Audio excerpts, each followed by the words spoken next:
Alright, so if there's something you can learn from me, always make sure you save your projects every single time you're about to turn off your computer. Because, turns out, if you don't save it, chances are, when you go back and turn on your camera, go back and turn on your computer, those files might not be saved. Go figure. If you don't save something, it probably won't be there once you come back to it. So, welcome to the third time I actually try and film camera basics.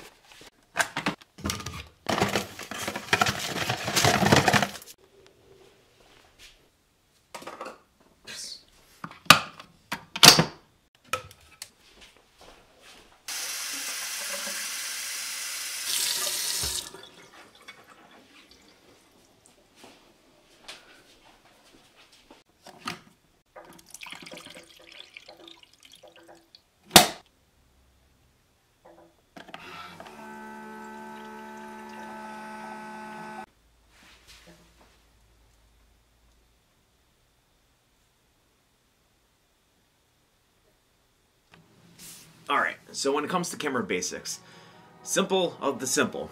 All photography is bringing light into a certain point and capturing that light. When it came to film, all you need to do was expose some film. All you need to do was expose film to light, chemical process, bam, you got a picture. Now you do that, you have something that holds the film. Ooh, my coffee's almost ready. Yes. Yes.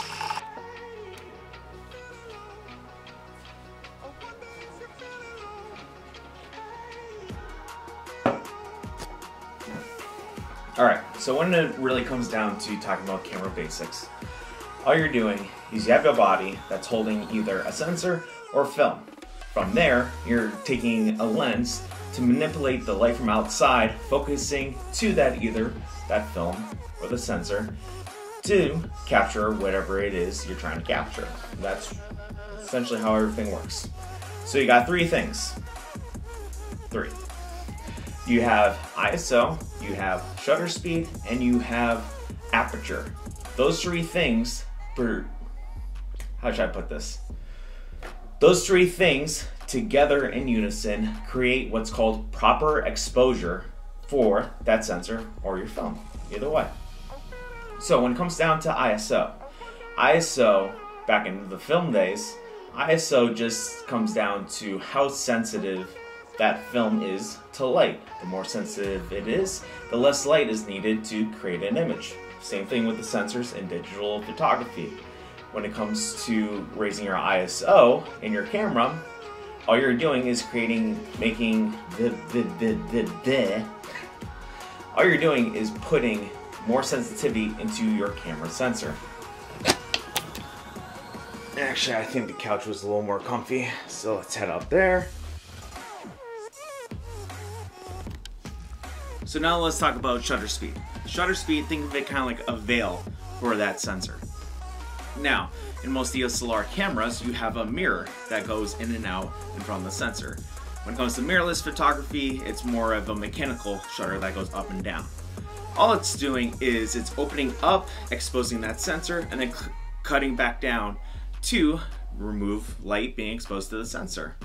So when it comes to shutter speed, the actual speed part of it, however long that shutter is open for depends on how much light you're actually letting in. Or how I should really put it, it is the time that you're allowed to expose that sensor to light. Now aperture is a little bit different, because when it comes to ISO and shutter speed, that's all dealt within your camera body itself. Aperture is all dependent on the lenses that you use. Now I have an old film lens for my Minolta right here, just because I like the mechanical ring, so I can open up and close my aperture manually. Now, all you're looking at is a mechanical hole opening and closing. The wider that hole is, the lower your aperture is, or your f-stop.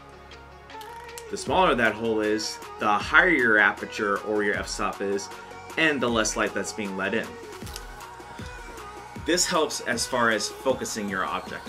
Say I'm taking a picture of somebody, like I'm taking a video of myself, and I want a nice blurry background. So what I'm going to do, I'm going to lower or open up my aperture to as low as it can go, or as open as it can go, and I'm letting as much light in so that whatever it is I'm focused in is nice, crisp, and sharp, and everything else is out of focus. That's how you get that blurry background that most people love so much. But say you're taking a picture of a landscape and you want everything in focus. So what I do is I close everything down so that the less light that gets in, actually the more is really in focus. Kind of as simple as that. Now when it comes to these three settings, when it comes to ISO, shutter speed, and aperture, a lot of cameras do this for you automatically. The phone, or your camera phone, I don't know how I messed that up, your camera phone does this automatically for you. Point and shoots, a lot of cameras that you will see in Best Buy and Walmart, they do it automatically for you. They'll adjust your ISO, your shutter speed, your aperture, everything for you automatically. When it comes to photographers, we manipulate everything on our own. We have control over all three settings because ultimately the camera doesn't know exactly what I'm shooting, and I use each setting for different situations so I can make sure that I'm capturing everything in a very artistic way. So the best thing, the best way you can actually go out and learn all these settings is, one, do what I did and watch a million other YouTube videos just like this. Subscribe, that was a hint. And also making sure that you're actually going out there and actually experimenting with different types of settings. Know how exposure properly works. So at the end of it all, I hope you enjoyed this video.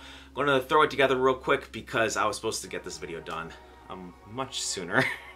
Make sure you save your files so you don't wind up in the same boat as I do. Hit that like button, subscribe. Again, if you enjoyed this, more videos coming out soon. Next one, hopefully fingers crossed, is going to be on cameras and which cameras should you be buying for whatever it is that you do. So yeah, hopefully that'll be a very enjoyable video, and hopefully I'll actually remember to save my projects on Premiere Pro. Rookie mistake. Bye.